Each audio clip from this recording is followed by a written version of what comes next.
Madame, Monsieur, bonsoir. Vous êtes sur Al24 News. Soyez les bienvenus dans ce nouveau numéro de Cap sur l'Afrique, votre rendez-vous hebdomadaire avec les questions africaines.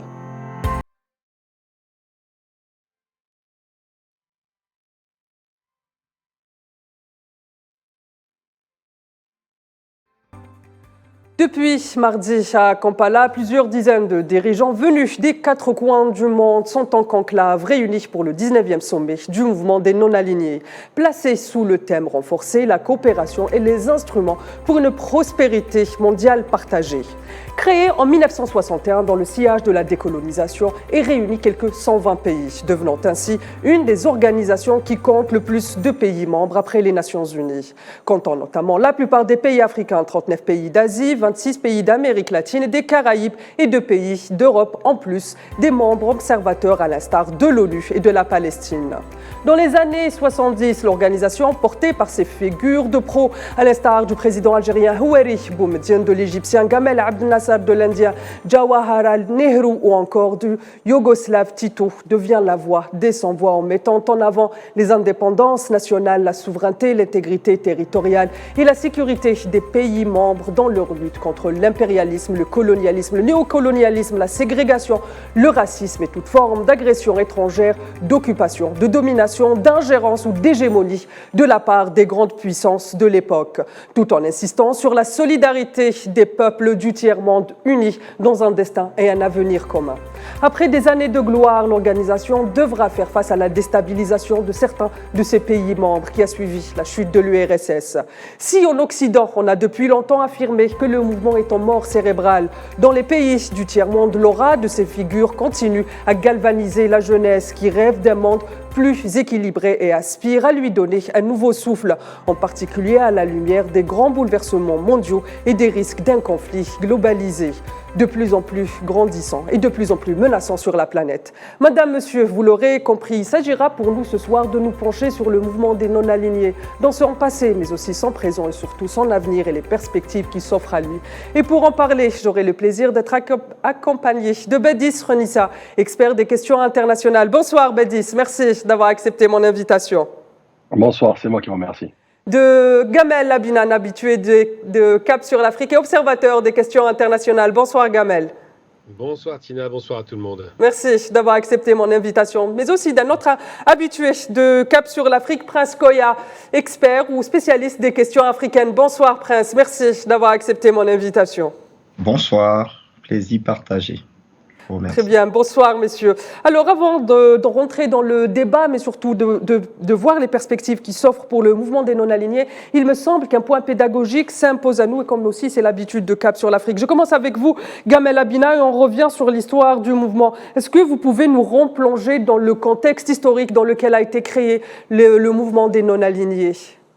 La création de ce mouvement fait suite d'abord à la création d'un autre mouvement de fait, puisque ça n'a pas été une organisation voulue, à savoir la fracture entre l'Est et l'Ouest, entre le monde capitaliste emmené par les États-Unis, grand vainqueur de la Seconde Guerre mondiale, et le monde communiste emmené par effectivement la Russie, donc l'Union soviétique, qui est lui le grand vainqueur de la guerre, mais sur le terrain européen, pas en termes économiques. Et donc il y a cette rupture qui s'est faite très rapidement, juste après la guerre en 45-46, et puis on a vu émerger des pays du Sud qui commençaient déjà à se décoloniser et qui se sont rendus compte de cette bipolarité qui imposait un choix de deux camps, soit le camp capitaliste donc occidental, ou soit le camp avec d'ailleurs des anciennes puissances ou des puissances coloniales, ou soit le camp soviétique qui s'inscrivait plutôt dans une démarche décoloniale. Et c'est vrai que cette idée de se dire de choisir entre l'un et l'autre, deux modèles économiques, deux systèmes d'idéologie complètement opposés, deux grandes puissances, il ne faut jamais perdre de vue que c'était des grandes puissances nucléaires, militaires et puis surtout des puissances hégémoniques, eh bien les non-alignés sont nés à la suite de rencontres de trois grands leaders qui ne s'inscrivaient pas dans ce débat-là, à savoir Nasser évidemment, qui était déjà dans une démarche décoloniale, qui était très panarabiste, qui voulait l'unification du monde arabe et la libération de l'Afrique. Évidemment Tito, qui ne s'inscrivait pas dans le soviétisme et qui n'était pas membre du pacte de l'Union soviétique, pour être très précis, et qui avait une sorte de soviétisme, enfin de socialisme plutôt, singulier avec l'autogestion. Et bien sûr Nehru, un grand leader indien. Ces trois hommes se sont rencontrés en Yougoslavie et ont commencé à faire naître l'idée d'un monde monde non aligné, qui ne serait pas aligné sur le clan américain ou russe, en l'occurrence, sur deux systèmes qu'ils opposaient, et qui auraient d'ailleurs obligé les pays du Sud qui étaient faibles à devoir choisir un camp et à devoir subir des guerres par proxy. Donc cette démarche s'est faite au fur et à mesure, c'est une démarche politique qui s'est inscrite après une conférence à Bandung que tout le monde a retenue, une grande conférence importante. Et le 1er septembre 61 va naître effectivement ce mouvement qu'on va appeler le mouvement des non-alignés, qui compte aujourd'hui 120 pays. C'est une des plus principales organisations multinationales et qui s'inscrit essentiellement dans des pays plutôt pauvres, en général au démarrage, c'est plus le cas aujourd'hui, des pays du Sud, des pays nouvellement décolonisés et des pays qui luttent contre effectivement l'idéologie impérialiste coloniale. Très bien, Bédis Renissa, à la lumière de ce que vient de nous dire Gamel Abina, qui nous a replacé dans le contexte géopolitique ou dans le contexte mondial de l'époque, à votre avis, quels ont été, ou est-ce que vous pouvez aussi là nous éclairer sur les enjeux fondateurs ou sur les principes fondateurs de ce mouvement?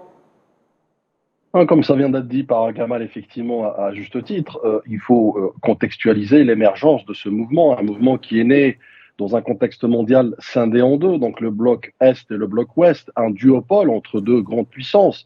Et d'ailleurs, le principe même des non-alignés, d'ailleurs, qui était l'idée ou le concept défendu par le Premier ministre indien Nehru, c'était pour comme affirmer effectivement ce principe de neutralisme, la neutralité de ce mouvement pour ne pas prendre part ni à l'Est, ni à l'axe de l'Est, ou ni à l'axe de l'Ouest. Donc, une certaine indépendance qui je dirais, formalisée dans un premier temps, effectivement, ça a été évoqué, donc la conférence de Bandung, qui a été pour moi, qui a marqué un état d'esprit à partir de ce point-là, mais qui a été aussi suivi par d'autres déclarations, comme la déclaration de la Havane, qui, elle, je dirais, a beaucoup plus structuré et formalisé non seulement la vision du mouvement non aligné, mais surtout aussi les principes fondamentaux, le leitmotiv qui a fait que ce mouvement voit le jour, à savoir effectivement lutter contre les ségrégations, les apartheids, toutes les ingérences, justement, sortir du joug effectivement des grandes puissances.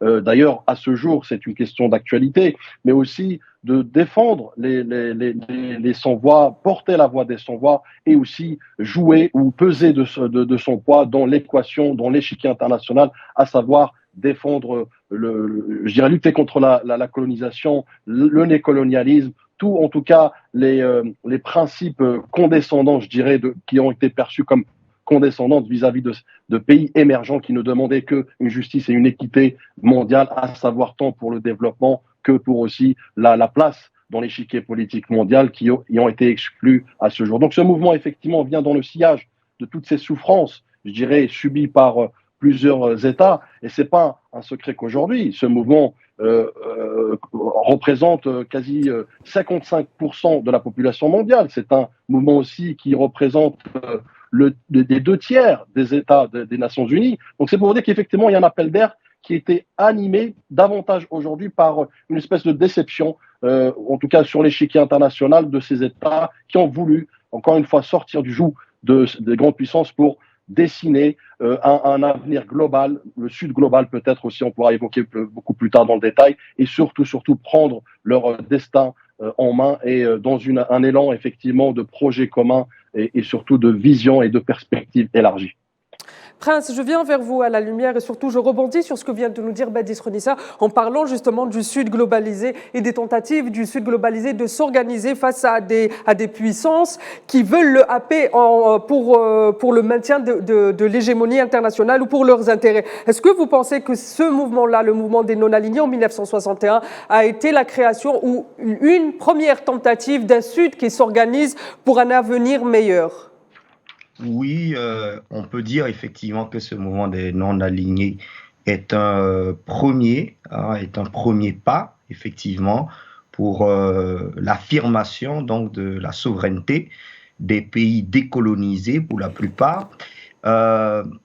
Alors, il faut rappeler donc qu'avec cette conférence de Bandung qui a eu lieu en 1955 et par la suite l'affirmation de l'Organisation internationale des pays non alignés en 1961, c'est l'affirmation d'une voie alternative à la voie des deux blocs, c'est le bloc de l'Est et le bloc de l'Ouest. Donc effectivement, ces pays-là, au sein de cette organisation, se sont évertués à affirmer leur souveraineté, leur indépendance, leur rejet de tout ce qui est ingérence politique étrangère, de tout ce qui est ingérence hégémonique, mais à côté également, il y a la dimension économique qui a été brandie.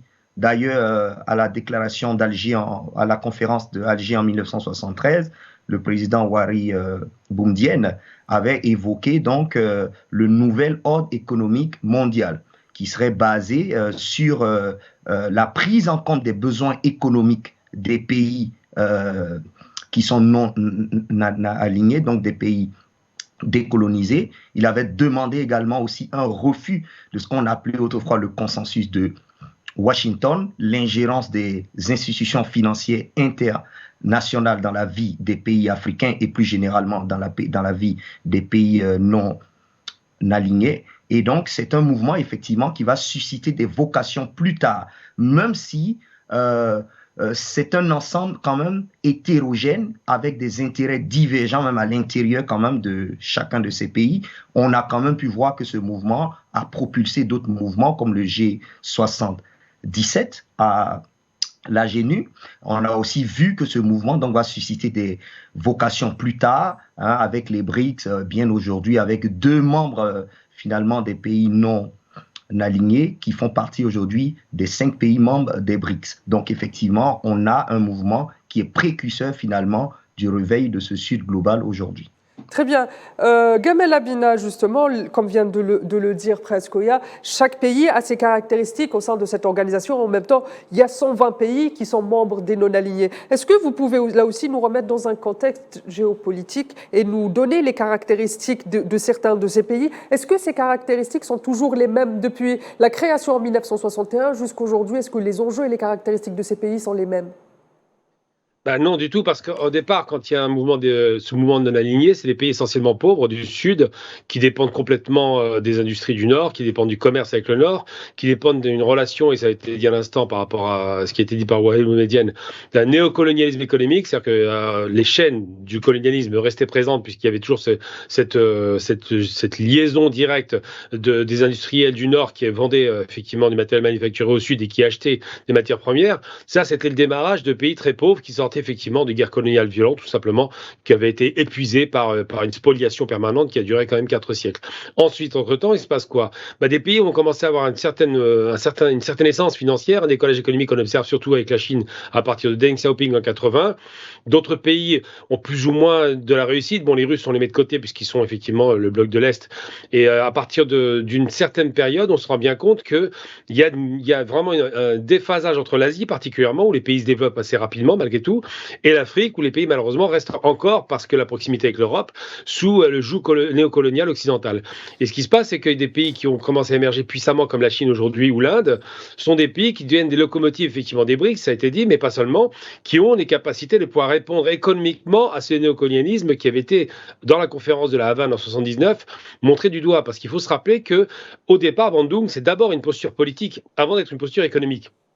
On n'aborde pas les questions économiques. On fait en sorte de ne pas être aligné sur 2 idéologies qui s'opposent, qui sont effectivement militaires et économiques, mais on ne s'aligne pas sur l'idée, par exemple, on ne rejette pas le socialisme totalement, on ne rejette pas quelques aspects du capitalisme, mais on n'est pas dans une démarche de guerre économique. Et au fur et à mesure va s'inscrire ce combat économique qui devient essentiel, évidemment, puisque l'Afrique se surendettant, l'Asie commençant plus ou moins à sortir des guerres jusqu'en 75, qui est quand même la guerre, même 80, les guerres américaines imposées dans l'Asie, il commence à y avoir une aisance financière qui s'installe dans l'Asie, il y a un déphasage.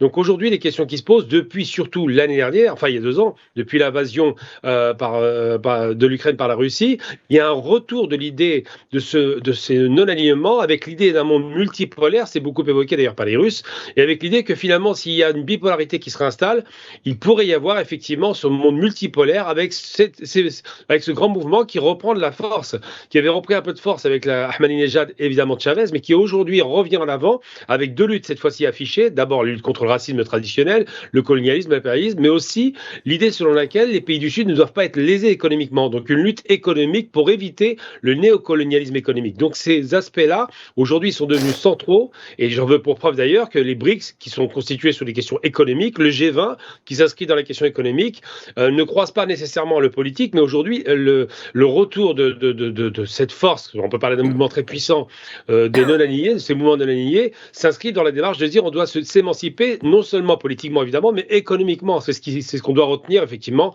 Donc le changement de paradigme, c'est l'idée que ces pays du Sud ont pris conscience que leur dépendance est économique avant toute chose et que pour être indépendant politiquement, il faut la puissance économique. Très bien. Bédis Renissa, justement, comme vient de le dire Gamel Abina, il y a une repolarisation du monde, il y a des questions qui sont de plus en plus virulentes dans le monde, la question du nucléaire, la question d'une guerre qui risque de happer le monde, d'une guerre globalisée qui risque d'happer le monde, mais aussi le retour des grands idéaux politiques. Est-ce que finalement aujourd'hui, le mouvement des non-alignés, c'est aussi la troisième voie dont on parle, sans pour autant le dire clairement que c'est les non-alignés? C'est la voie alternative, effectivement. C'est que, au-delà de l'émergence du nouvel ordre mondial qui a été beaucoup plus appuyé, soutenu post-guerre en Ukraine, effectivement, mais pas que d'ailleurs, même précédemment. Donc, ce mouvement a pris de la force, a épuisé sa force, comme j'expliquais tout à l'heure, par la déception de certains États qui ont voulu finalement s'inscrire dans un groupement, une alliance, que vous l'avez rappelé tout à l'heure, de plus de 120 États, qui est quand même un poids non seulement politique, mais économique, puisqu'on parle de plus de 20% du PIB mondial. Sur papier, effectivement, puisque certaines divergences, et ça a été évoqué précédemment, divergences qui, au lendemain d'ailleurs peut-être de la création, du lancement de ce mouvement, à savoir l'intervention russe ou la présence russe en Afghanistan, plus récemment avec l'Ukraine, et justement cette indépendance de réflexion politique et géopolitique du mouvement vis-à-vis de la condamnation effectivement de la Russie par rapport à l'Ukraine. Donc c'est, si vous voulez, des points de bémol ou l'ombre un peu sur le tableau qui aujourd'hui poussent effectivement peut-être ce mouvement à se refonder certaines approches, notamment sur l'aspect géopolitique et géosécuritaire, que, comme vous le savez, connaît une mutation ou ne serait-ce qu'un cataclysme géopolitique et géosécuritaire et de premier ordre aussi économique. Donc le BRICS, l'émergence de le BRICS, effectivement, soit aujourd'hui nous avons vu l'élargissement de son champ d'action avec cet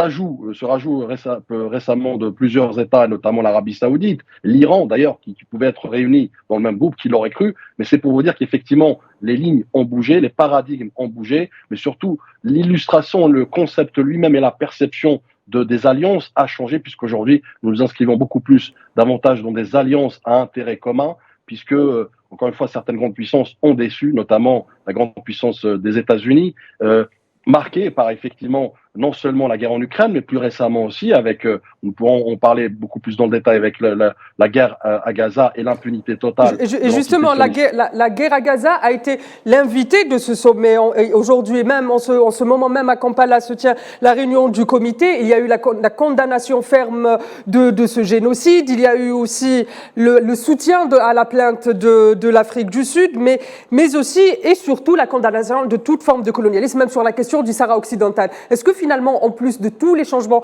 qui sont en train de s'opérer, mais les fonds baptismaux du mouvement restent les mêmes, Bédis? Écoutez, comme j'expliquais tout à l'heure, il y a l'esprit de Bandung, donc effectivement, qui doit s'inscrire dans le leitmotiv, l'essence même de l'existence ou de l'émergence de ce mouvement, à savoir être la courroie de distribution des peuples persécutés, opprimés, voire même colonisés, puisqu'il est question de colonisation dans la question palestinienne, mais pas que, même la question du Sahara occidental, la dernière colonie d'ailleurs en Afrique. Donc cela va de soi, c'est-à-dire qu'aujourd'hui, le mouvement doit aussi être, et c'est l'un des défis peut-être qu'on pourra en parler, ou les enjeux, à savoir être en adéquation, une corrélation avec la feuille de route, l'esprit Bandung, à savoir défendre les plus démunis, les plus faibles, puisqu'aujourd'hui, nous avons l'ordre, en tout cas mondial, occidental, connaît des balbutiements et connaît même, parfois même, des fragilisations, puisque nous l'avons vu aujourd'hui, cet appel d'air de certains États vers d'autres alliances comme le BRICS, et comme j'expliquais tout à l'heure, des alliances contre nature, entre parenthèses. Mais encore une fois, la question palestinienne s'invite par elle-même, d'elle-même, je dirais, par la force des choses, puisqu'aujourd'hui, c'est le baptême de l'air, un énième baptême de l'air, effectivement, de ce mouvement, à savoir où il pèse de tout son poids dans cette équation. Et effectivement, il sort le monde de cet aveuglement avec une proposition, ou une position plutôt ferme et intransigeante vis-à-vis de l'impunité de l'entité sioniste, mais surtout aussi de ses soutiens indéfectibles et aveugles, et cette duplicité justement du monde occidental, ou alors il s'inscrit dans une espèce de brassage de vent, excusez-moi l'expression, mais mais je ne m'inquiète pas puisque nous l'avons vu d'ailleurs et on pourra en parler, le discours non seulement du ministre des Affaires étrangères lors de la réunion de préparation justement, mais également aussi de l'envoyé spécial de l'Algérie au Conseil de sécurité. Je pense que l'Algérie, au même titre que d'autres États comme l'Afrique du Sud, joueront leur rôle en tout cas qui est en adéquation, mais surtout qui tire, je dirais, son idéologie de l'essence même de l'ADN diplomatique et notamment le redéploiement diplomatique du mouvement doit s'opérer aujourd'hui plus que jamais pour effectivement, il en va de la survie du monde puisque l'ordre mondial a été, je dirais, cassé, segmenté. Bon au mouvement de pouvoir justement profiter de cette conjoncture effectivement pour essayer de créer une alternative. Très bien, Prince Koya, on a vu dans ce sommet, dans les préparatoires de ce sommet, les condamnations ont été fermes vis-à-vis du génocide que subit actuellement la population de Gaza par l'entité sioniste. Mais en même temps, on voit que certains pays ont normalisé, certains pays membres des non-alignés ont normalisé leurs relations avec l'entité sioniste et cela n'a pas empêché une condamnation ferme des actes génocidaires de l'entité sioniste, contrairement à d'autres organisations où on a vu une certaine, notamment l'organisation des pays, de la Ligue arabe qui ont voulu mettre sur le même piédestal la victime et l'agresseur. Mais est-ce que finalement, pourquoi est-ce qu'au sein du mouvement, cette contradiction, le fait qu'il y ait des pays qui ont normalisé n'a pas empêché une condamnation ferme de cet acte génocidaire de l'entité sioniste à l'encontre des Palestiniens de Gaza et de la Palestine occupée? Je crois que nous avons perdu Prince, mais je dirige ma question pour Gamel. Simplement parce que d'abord, il y a une majorité écrasante qui est en faveur des Palestiniens, ce qui est logique, puisque c'est dans l'ADN, tout de même, il faut le rappeler, de la lutte contre le racisme. Il y a du racisme en Palestine, on le sait, de la lutte contre le colonialisme, c'est une colonisation, et de la lutte contre l'apartheid. C'est à l'apartheid, même si les sionistes ne veulent pas en entendre parler, ils ont une politique, et c'est évident, d'apartheid, puisqu'il y a le peuple éclairé, comme il se croit être lumineux, se croit merveilleusement illuminé, et puis les peuples des ténèbres, comme ils appellent, ou les animaux. Voilà, donc ça vous donne un petit peu une idée générale du lexique utilisé par les sionistes. Simplement une négation de l'humanité de leur part, une barbarie avérée, on le voit bien avec ces crimes de masse, une négation d'un État, l'État de Palestine qui a été désagrégé littéralement après la création de l'État sioniste, et surtout l'idée selon laquelle on ne peut pas, et c'est impossible même pour les plus réfractaires, même pour ceux qui ont osé composer en faisant les accords de paix séparés, que j'appelle des accords donc de reconnaissance de fait d'Israël, mais surtout des accords de honteux, puisque c'est une capitulation sans contrepartie, eh bien on ne peut pas parce que les peuples parlent. Je veux dire, prenez le Maroc par exemple, ou l'Arabie, ou des pays qui ont signé ces accords de paix, les peuples sont vent debout, ils ne veulent pas l'entendre parler. Pourquoi? Parce qu'il y a une injustice qui est faite, parce que depuis 76 ans, les Palestiniens subissent une véritable humiliation quotidienne et des crimes permanents qui ne se sont jamais arrêtés, ça n'a pas commencé le 7 octobre, et surtout parce que, allez dire à un dirigeant maintenant non aligné, allez dire, il faut tout de même revoir un peu la copie, bon, on renvoie la balle dos à dos, victime bourreau, ça ne fonctionne pas. Le monde entier a ouvert les yeux aujourd'hui, il voit bien qu'il y a une impunité, qu'il y a des crimes de masse qui sont perpétrés, qu'il y a une négation même du droit international qui est permanente, et surtout que certains pays ont eu droit, par exemple comme l'Irak, à une destruction totale parce qu'il fallait appliquer un droit qui n'a pas été appliqué en Palestine. La Libye récemment encore, où on a voulu appliquer un droit international fantaisiste sur la base d'accusations complètement mensongères. Aujourd'hui, on voit ce qu'il en est. Alors que Israël peut faire tous les jours la fête, peut massacrer, tuer, bombarder des hôpitaux, des écoles de l'UNRWA, peut bombarder même des églises. Il faut rappeler tout de même qu'il y a des chrétiens en Palestine. Et tout ça pour dire que les non-alignés ne peuvent pas se positionner autrement que contre cet État impérialiste et colonial. Il faut se rappeler aussi, c'est important, qu'au moment des décolonisations après la Seconde Guerre mondiale, où le racisme d'État a été en Allemagne tellement puissant qu'il a poussé le racisme entre blancs, ils se sont dit on va arrêter là, il faut en finir avec l'impérialisme et le colonialisme.